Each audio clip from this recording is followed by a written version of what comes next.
Assalamualaikum teman-teman semua, kembali lagi kepada saya di Buye Channel. Pada kesempatan ini kita akan nge-review seputaran PCB inverter kulkas LG, di mana kulkas LG inverter sudah memiliki teknologi yang canggih ya. Dia sudah memiliki modul untuk mengatur kerja kompresornya. Di sini kita akan nge-review bagian-bagian komponen-komponennya, yang mana yang rentan rusak dan bagaimana sistem kerja dari PCB ini. Di sini saya akan menampilkan pertanyaan dari kalian, di mana pertanyaan ini berdasarkan kasus yang dialami teman kita, dan juga kadang saya pun sering mendapatkan kasus sama seperti kasus teman kita. Semoga bermanfaat. Simak videonya sampai habis dengan baik-baik ya teman. Jangan di skip karena nanti takutnya kalian tidak memahaminya dengan benar. Di sini kalian bisa lihat dia menanya, Bang, jika tegangan ke kompresor di terminal UVW tidak sama, U-nya 35 volt, V dan W-nya 130 volt, ini bagian apa di PCB yang bermasalah? IPM sudah saya ganti baru, tetapi tidak juga ada masalah. Tetap masih kompresornya tidak hidup ya. Jadi dia bertanya lagi kepada saya. Di sini kalau saya lihat, dia jelaskan juga lagi, Bang, ternyata di kaki 17 dari IPM tegangan hanya 13,7 volt DC, bukan 15 volt. Apa ini karena pengaruh dengan kerja IPM? Apakah ini berpengaruh ya, Mas? Jadi di sini saya sudah kasih masukannya, coba cek kapasitor 250 mikrofaradnya, 220 mikrofarad 25 voltnya maksud saya ya. Kadang dia mau berkurang. Dan setelah diceknya ada kekurangan di situ, dan setelah digantinya hasilnya bagus. Bisa kalian lihat ya teman-teman pada video screenshot saya ini. Jadi di sini saya akan jelaskan sama kalian teman-teman mengenai blok dari PCB inverter ini. Di sini kalian bisa lihat ini ada nomor PCB-nya. Saya perjelas, EBR 79344242. Jadi PCB ini adalah berfungsi untuk mengatur kerja kompresornya. Jadi di sini kalian bisa lihat di keterangan pada soket ini ada MU, MV, MW. Inilah soket yang nanti akan menuju ke kompresor, teman-teman. Jadi dia ada 3 tahanan spool. Dan di sini kalian bisa lihat ini soket terminal listriknya ditandai dengan adanya fuse ya. Jadi saya harapkan kalian sudah paham, ini untuk kompresor, ini untuk listrik. Dimana di sini seperti rangkaian catur daya biasa ya. Setelah trafo, dia ke dioda, dia ke kapasitor, filter penyaringan.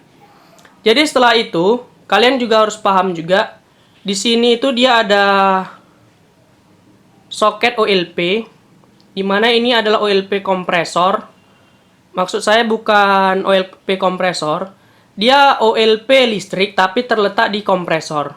Jadi banyak saya dapatkan juga pernah kasus kulkasnya itu mati total ya kan teman-teman.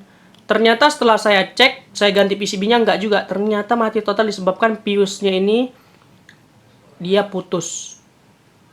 Overload yang di samping kompresor, kalau kalian buka nanti ada overload, dia putus, bisa menyebabkan kulkas mati total. Jadi kalau kalian mau tes PCB ini harus kalian hubungkan ya, supaya dia bisa bekerja. Di sini kalian juga bisa lihat, ada keterangan, biar kita perjelas. Di sini bisa kalian lihat, aduh buram. Coba kita perjelas. Oke, nih. Ada earth, ada air head room heater, refrigerator heater, freezer fan, dan freezer defrost heater. Maksudnya, ini adalah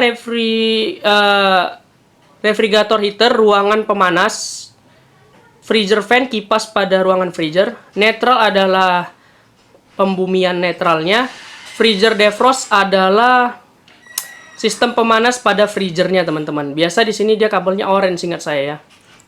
Dan kalian bisa lihat di stiker biru ini. Stiker biru ini adalah softwarenya teman-teman. Ada BMG 089, ini adalah nomor mesinnya.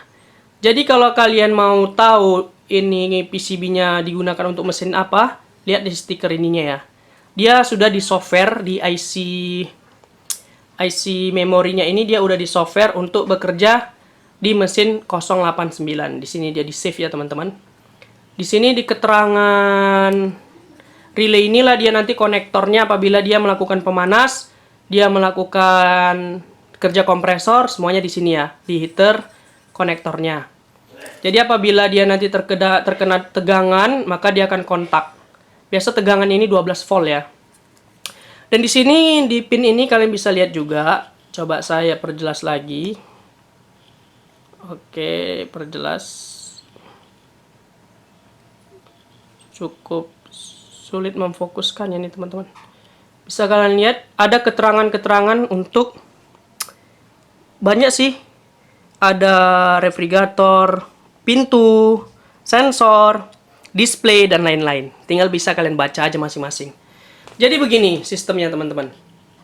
Inti topik dari pembahasan kita tadi, kita ingin menganalisa kerusakan pada sebuah kompresor apabila dia kedip 6. Setelah kita ganti IC IPM, IPM ini kalau kalian bisa lihat, dia di sini IC ya, yang dia ditutup dengan pendingin. Pendingin ini berfungsi untuk mendinginkan IC IPM-nya, karena IC IPM ini pasti panas teman-teman. Jadi kalau kalian tipsnya kedip 6 pada LED-nya, nanti ada LED di sini, kedip dia error 6 kali, dia akan ada indikasi kompresor PCB IPM-nya short. Jadi setelah kalian ganti IPM, seperti kasus teman kita itu digantinya IPM, ternyata tetap juga teman-teman. Kompresornya nggak bisa start dan kedip juga 6. Kadang kalau nggak kedip 6, kedip 7 ya. Saya pernah juga dapat sih kedip 7 teman-teman. Nanti kalian bisa lihat aja di list errornya. Kedip 7 itu dia, seingat saya ada indikasi permasalahan hubung singkat pada IC IPM. Setelah saya ganti IC IPM ya kan, ternyata tetap juga teman-teman. Ternyata di sini kuncinya teman-teman. Kalian bisa lihat ya kan, di modul PCB ini ada list daftar tegangan.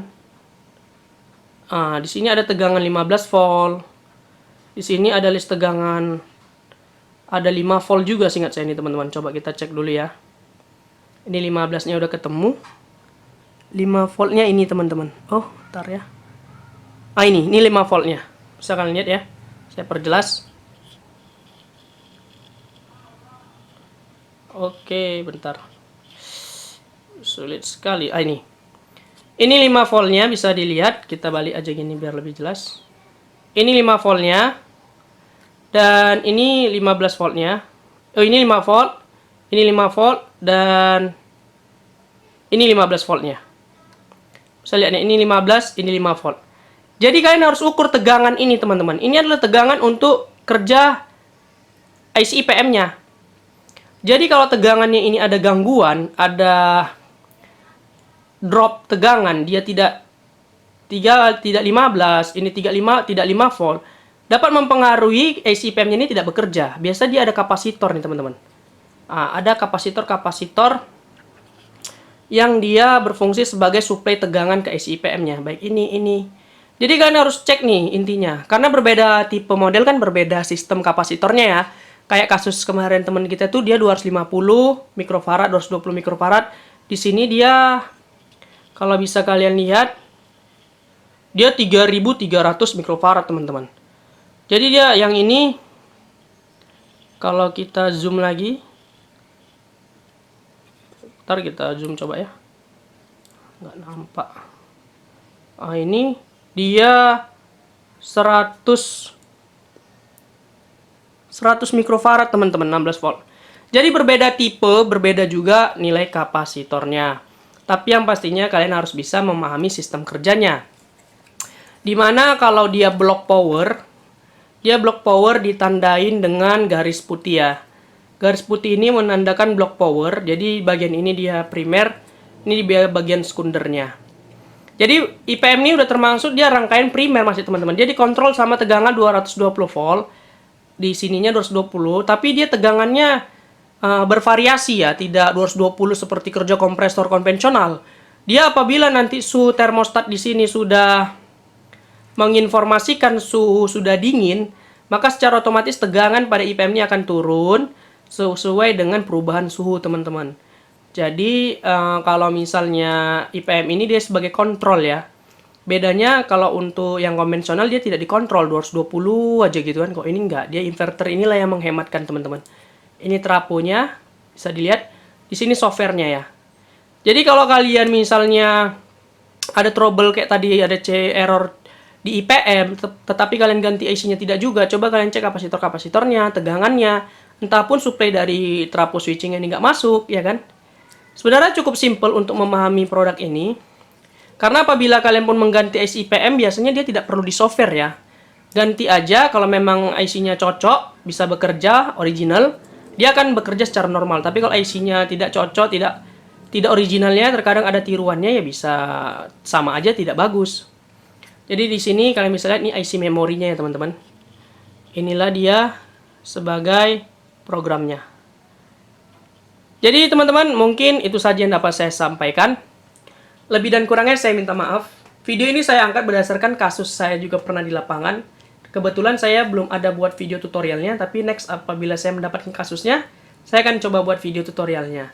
Di sini saya angkat berdasarkan tanya jawab dari kalian, dan saya pernah juga mengalaminya, tapi ya itu tadi tidak saya rekam, jadi saya publik aja melalui dari podcast singkat ini, dan juga saya tampilkan bentuk dari PCB modul inverter ini teman-teman. Jadi semoga video ini bermanfaat, jangan lupa like, komen, dan subscribe-nya. Sampai jumpa pada video selanjutnya. Mantap!